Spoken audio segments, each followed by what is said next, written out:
Hey guys, Renacon here with another indie game review. This time we have Ramsey. This one also coming from the RPG Maker Central forums. This one, I do have to preface, is a little bit more suggestive in some of its themes and things like that. It also has a little bit more profanity than normal, so there's going to be some things that I might have to skip or maybe just not say out loud just to appease the YouTube gods here. So just wanted to preface that before we begin. But other than that, let's go ahead and get this started here. It's another older version of RPG Maker here, so we have a smaller screen, so I'll be playing this one through OBS.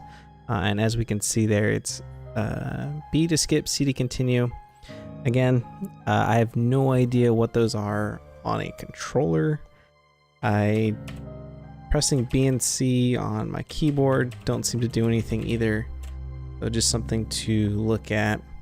If I hit the X button though on my Xbox controller, it does continue. Alright, so the calamity had long-lasting effects on some. Most of those affected didn't think twice about it since they're incapable of secondary sensory. This is why, or part of the reason why, people fall back into behavioral patterns no matter how bad living situations get.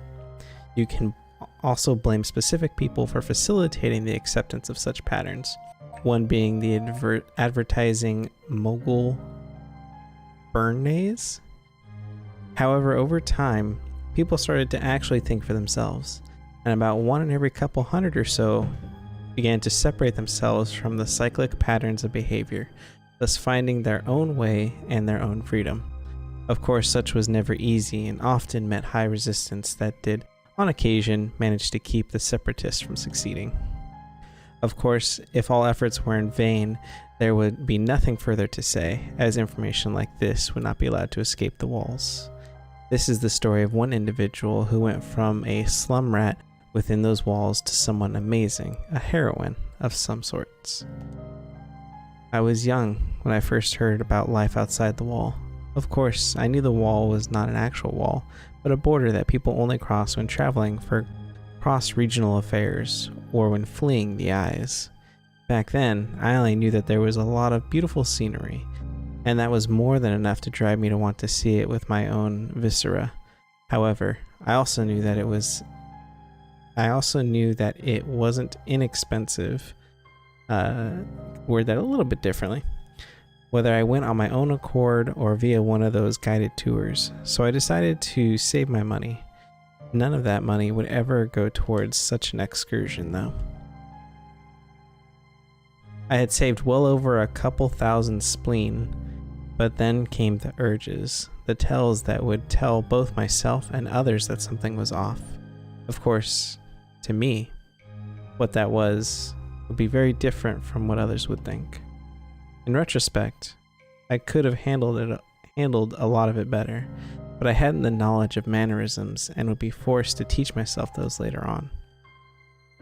I can still recall the first time I had the house to myself and the able to fulfill those urges. It was via my mom's red lipstick that I realized quickly how good it felt.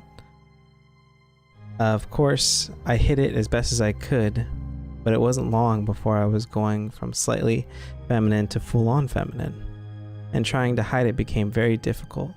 So I stopped trying to hide it and instead would go into seclusion. This seclusion was something that my parents initially allowed, but once my mother started questioning me about it, I knew that I had to be more careful. I took all my feminine things and set them in the basement parlor. I knew that my mom never used it and that no one would ever bother anything there, so it allowed me to be feminine in seclusion.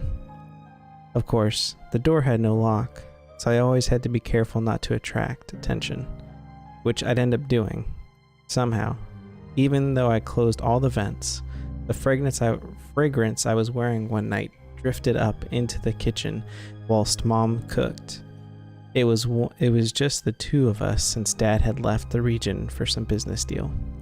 To my surprise, when she came down, she was far less angry than she was sad that I couldn't tell her about my femininity. She actually wanted me to be happy, no matter what that meant. She even went down a list of names she can call me, but Ramsey is a name I like, and I never want to change that, though I would adopt Rose as a middle name, for a time. Of course, it wouldn't last. My father eventually found out and didn't like it, and even raised a hand to smack me when I spoke my free will. I'm still grateful that Mom chose to defend me, because otherwise, I'd likely not be the person I am today. Thing is, the way Mom defended me, it looked like something out of an action film. It looked like some kind of assassin maneuver or something. After that, my father would give me, the truer me, a fairer chance. But there were definitely times when we clashed over the stupidest of things. But even back then, we were far closer. We had fun. It was good. Then, 2 years after I came out as a femi, the one thing I had hoped would never happen did.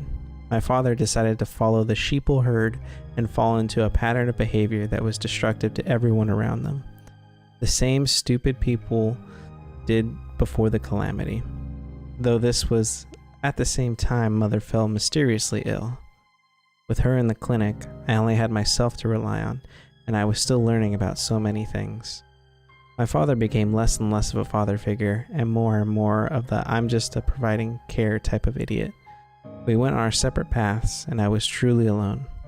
I had a small group of friends, but they were never around and would soon be leaving the region for parts unknown. I still, to this day, wonder if I'll ever hear from any of them again. But as I understand, all 4 of them had the same issues with their own parents, falling into the same stupid, cyclical pattern of behavior. Though I'm not sure if it's true, what I do know to be true is that I needed them, and was left hung out dry. Then, after a year in the clinic, my mom passed away. Well, that's what we were told. But we never got to see her. Never got to give her a proper burial. It was around that time my uncle, Lawrence, had come back from Eberthorn. I forget where that is and what he was doing there, but it was a relief to me because I finally had someone I could talk to. He was more than happy to talk to me, and happily called me his niece to boot. He even offered to have me stay with him for a while. Of course, my father would be against it. I, to this day, don't have any clue as to what my father had against me, and maybe it was all something he had imagined. But anything that could make me feel good about anything, he wanted nothing to do with it. He even sent my uncle to the clinic by knocking him out cold. He used his financial influence to escape consequences, and warned me if I ever fell out of line again, he'd hurt me too. I had every reason to believe at that point that he had Mom killed. It was then I packed up as much of Mom's things as I could whilst Father was away on business, and then I left. Of course, by then, I knew I had no allies, little to no autonomous resources. I couldn't just go to my uncle's place either, since I knew that even if I managed to settle there, I'd be found out, and I wasn't about to be hurt like that. Not like my uncle. Not like Mom and however many others. Even then, I thought I had an edge, some sort of advantage over the rest of the rats, because I knew how to defend myself, and I had the charms to get myself out of some hairy situations. Yeah, I wasn't going to be the next slum queen or whatever. I only had a slight advantage over the rat. But I've had to play dead and play penniless more than a handful of times to get by since the night I left. It's no easier to win the luck of the draw jackpot than it is to survive out there. I've seen many of the people I had attachments to suddenly wind up dead, or worse, rotting in the keeps. Thanks, I've never been inside one of them. Short of a tour I was part of for this disciplinary program that I had to endure for a month due to being framed for shoplifting. Yeah, the place is horrifying. It reeks of despair, desperation. What's worse is someone like me would likely end up housed with a bunch of system-generated degenerates that would ensure that after I left, would never function properly again. They're monsters. All of them. I avoid the larger parts of the city just to avoid the possibility of being grabbed by those thugs with costumes and badges. But it isn't that easy. I still recall the one recent time when I decided I should go back to confront my so-called father and give him what he deserves. That I had to pull back and run for it due to there being a lot of people out to get me specifically. Man, that was a mouthful. I am thirsty after that. Whew, yeah, catch my breath here. Alright, I think I lost him. But to be sure, gotta keep going. If I had thought this might happen, I wouldn't have worn heeled boots. Nope, they're still on my tail. Better go. Okay. The lighting is bad, but still enough for them to spot me this close to the main road. Better avoid these areas. Oh, no time for sightseeing. Do I go up? The lighting is bad, but it's still enough for them to spot me. Oh, okay.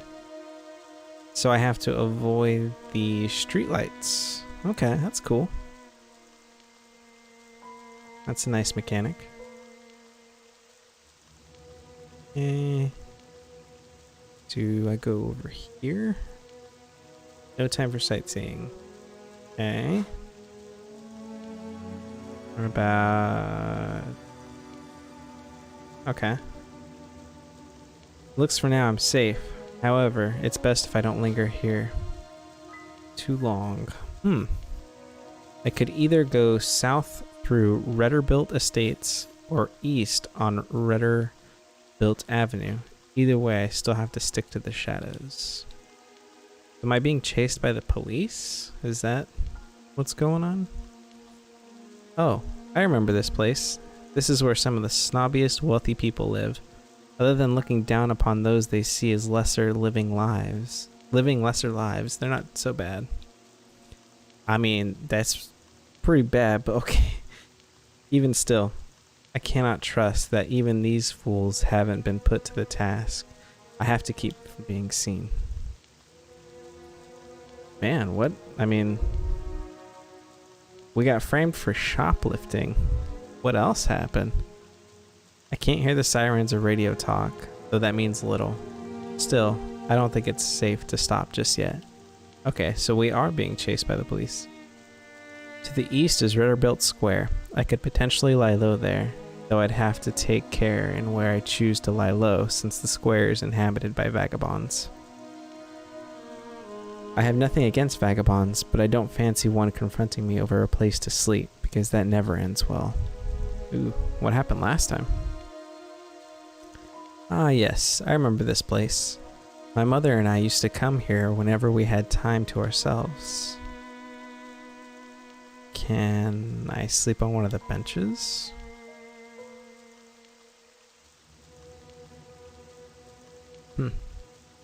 Redderbuilt Estates East.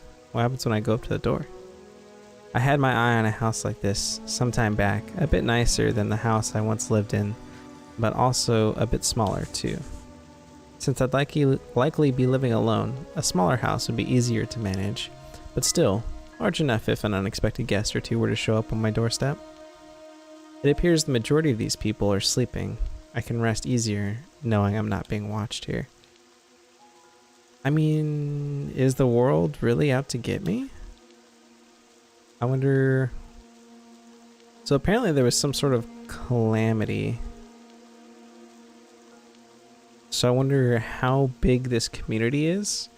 Because if it's a small community, then I can definitely see, you know, like you do something bad or you're framed or you're just different in general. That, you know,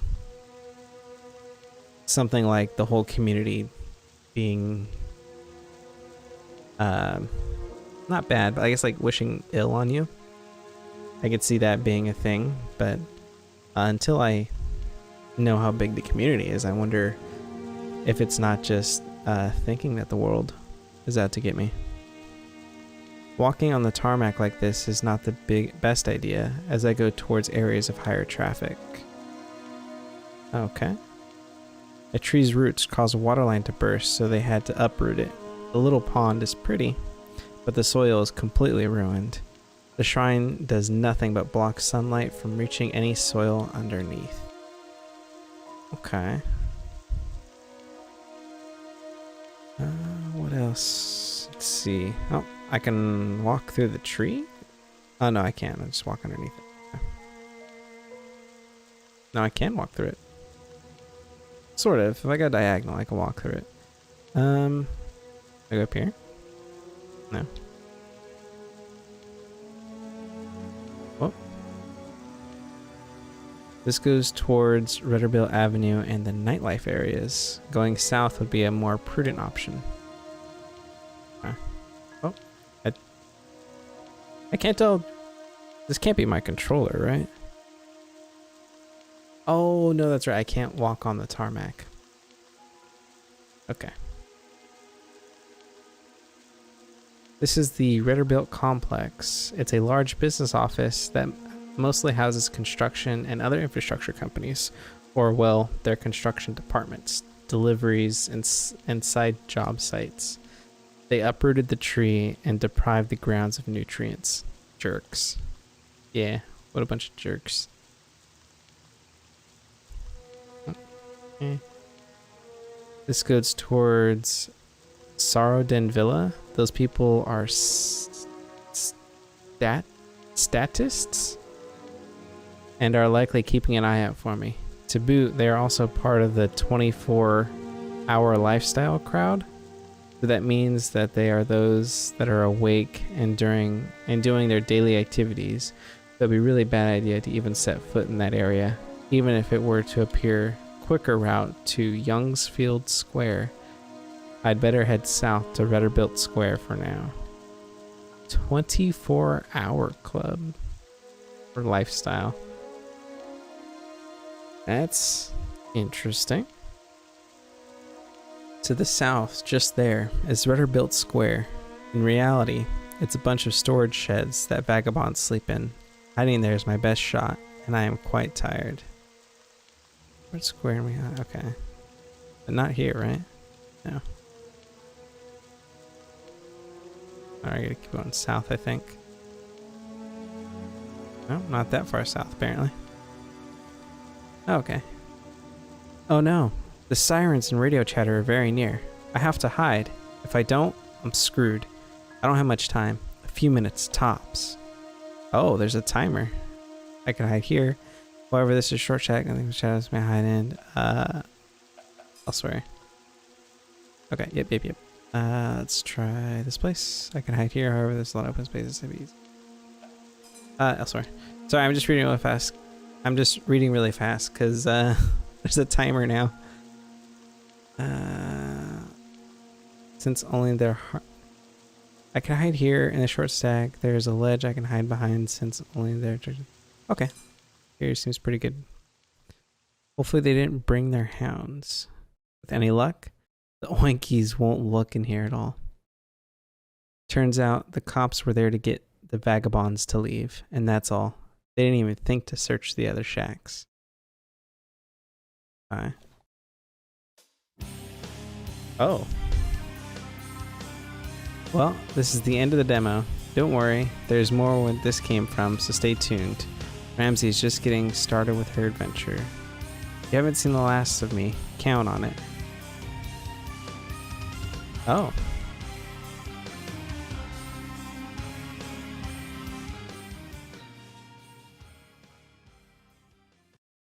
Okay.